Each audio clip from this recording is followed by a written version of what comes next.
ಭೀಕರ ಬರಗಾಲದ ಛಾಯೆ ಆವರಿಸಿದೆ. ಮುಂಗಾರು ಬೆಳೆಯನ್ನು ಕಂಪ್ಲೀಟಾಗಿ ಉದ್ದು, ಹೆಸರು, ಸೋಯಾ, ಎಳ್ಳು, ಹತ್ತಿ ಕಂಪ್ಲೀಟಾಗಿ ಕೈಕೊಟ್ಟಿದೆ. ಒಂದು ಪಾವು ದಾಣಿ ಮಾಲ್ ಬೆಳಿಲಾರದಂಥ ಪರಿಸ್ಥಿತಿ ನಿರ್ಮಾಣ ಆಗಿದೆ.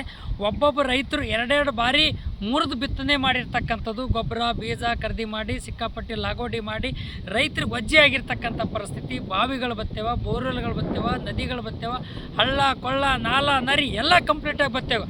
ಅಡ್ಯಾಗ ಒಂದು ಹನಿ ನೀರು ಎಲ್ಲರೂ ದನಗಳಿಗೆ ಕುರಿಗಳಿಗೆ ಮನುಷ್ಯರಿಗೆ ಕೂಡ ಎಲ್ಲೂ ನೀರಿಲ್ಲಾರಂಥ ಪರಿಸ್ಥಿತಿ ನಿರ್ಮಾಣ ಆಗಿದೆ. ಇಂಥ ಸಂದರ್ಭದಲ್ಲಿ ಈಗ ಆಲ್ರೆಡಿ ಇಲ್ಲಿವರೆಗೂ ಬಂದು ಮುಟ್ಟಿರ್ತಕ್ಕಂಥ ಬೆಳೆಗಳನ್ನು ಈಗ ಆಲ್ರೆಡಿ ಬಾಡಿ ಹೋಗ್ತದೆ. ಭೀಕರ ಬರಗಾಲ, ಬಿಸಿಲಿನ ಛಾಯ, ಈ ದಗಿ ಉರಿ ಬಿಸಿಲಿನಲ್ಲಿ ಬೆಳೆಗಳು ಕಂಪ್ಲೀಟಾಗಿ ಬಾಡಿ ಹೋಗ್ತಕ್ಕಂಥ ಪರಿಸ್ಥಿತಿಯನ್ನು ನಿರ್ಮಾಣ ಆಗಿದೆ. ಇಂಥ ಸಂದರ್ಭದಲ್ಲೂ ಕೂಡ ಬರಗಾಲ ಘೋಷಣೆ ಮಾಡಲಾರ್ದೇ ಕರ್ನಾಟಕ ರಾಜ್ಯದಲ್ಲಿ ಸುಮಾರು 93 ತಾಲೂಕುಗಳಿಂದ 113 ತಾಲೂಕುಗಳನ್ನು ಬರಗಾಲ ಘೋಷಣೆ ಮಾಡಿ ಕಲಬುರಗಿ ಜಿಲ್ಲಾ ತೊಗರಿಯ ನಾಡು ಕಂಪ್ಲೀಟಾಗಿ ಮಲತಾಯಿ ಧೋರಣೆ ತೋರಿರ್ತಕ್ಕಂಥದ್ದು, ಕಲಬುರಗಿ ಜಿಲ್ಲಾ ಕಡೆಗಣಿಸಿರ್ತಕ್ಕಂಥದ್ದು. ಇದು ಯಾವ ಮಾನದಂಡದ ಆಧಾರದಲ್ಲಿ ಕೈ ಬಿಟ್ಟಿದ್ದೀರಿ ಬರಗಾಲ ಘೋಷಣೆ ಮಾಡೋದರಲ್ಲಿ, ಮತ್ತು ಬೇರೆ ಬೇರೆ ಜಿಲ್ಲೆಗಳಲ್ಲಿ ಬೇರೆ ಬೇರೆ ತಾಲೂಕುಗಳಲ್ಲಿ ಯಾವ ಮಾನದಂಡದ ಆಧಾರದ ಮೇಲೆ ಇವತ್ತು ಬರಗಾಲ ಘೋಷಣೆ ಮಾಡಿದಿರಿ ಅಂತಕ್ಕಂಥದ್ದು ತುಂಬ ಗಂಭೀರತೆಯಾಗಿದೆ. ಈ ಭಾಗದವರು ಇವತ್ತು ಇಂಥ ಬರಗಾಲದ ಛಾಯೆಯ ಸಂದರ್ಭದಲ್ಲಿ ಇವತ್ತು ಸಕ್ಕರೆ ರೇಟ್ ಜಾಸ್ತಿ ಇದೆ, ಬೆಲ್ಲದ ರೇಟ್ ಜಾಸ್ತಿ ಇದೆ.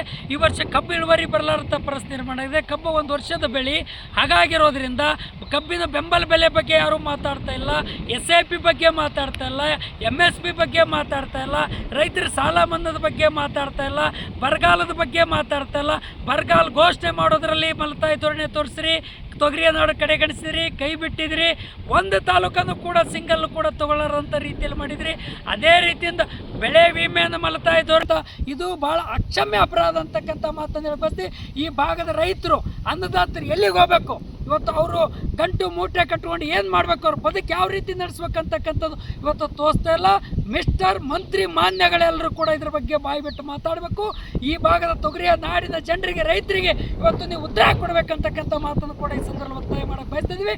ನಾಳೆ ಎಲ್ಲ ರೈತರು, ರೈತ ಸಂಘಟನೆಗಳಾಗಿರಲಿ, ಪಕ್ಷಾತೀತವಾಗಿ ಜಾತ್ಯಾತೀತವಾಗಿ ನಾಳೆ ಹಿಡಿದು ಕಲಬುರಗಿ ಜಿಲ್ಲೆಯಾದ್ಯಂತ ಎಲ್ಲೆಲ್ಲಿ ನಿಮಗೆ ಅನುಕೂಲ ಆಗ್ತದೆ ಎಲ್ಲರೂ ಯಾವ್ಯಾವ ಜಾಗದಲ್ಲಿ ಯಾವ್ಯಾವ ರೋಡ್ಗಳು, ಪಂಚಾಯತ್ಗಳು, ಇವತ್ತು ಸರ್ಕಾರಿ ಕಚೇರಿಗಳು, ರೋಡ್ಗಳು, ರೋಡಿನಲ್ಲಿ ಇಳಿದು ಬೀದಿಗಿಳಿದು ಹೋರಾಟ ಮಾಡಿ ಸರ್ಕಾರಕ್ಕೆ ಒತ್ತಡ ತರಬೇಕಂತಕ್ಕಂಥ ಮಾತನ್ನು ಬಯಸ್ತೀವಿ.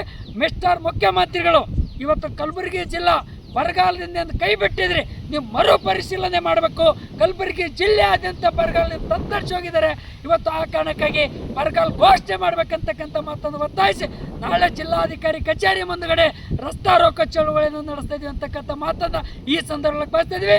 ಕೇಂದ್ರ ಸರ್ಕಾರ ಕೂಡ ಇವತ್ತು ಯಾವುದೇ ಕಾರಣಕ್ಕೂ ರಾಜ್ಯದವರು ಕೇಂದ್ರದ ಮೇಲೆ ಹಾಕೋದು, ಕೇಂದ್ರದವರು ರಾಜ್ಯದ ಮೇಲೆ ಹಾಕೋದು, ಗಂಡ ಹೆಂಡತಿ ನಡು ಕೂಸುನೂಗ ಆಗ್ತಕ್ಕಂಥ ಪರಿಸ್ಥಿತಿ ನಿರ್ಮಾಣ ಆಗಿದೆ. ತಕ್ಷಣದ ಇಬ್ಬರು ಕೈ ಬಿಟ್ಟು ರೈತನ ನೆರವಿಗೆ ಧಾವಿಸ್ಬೇಕಂತಕ್ಕಂಥ ಮಾತನ್ನು ಒತ್ತಾಯ ಮಾಡ್ತಾಯಿದ್ವಿ.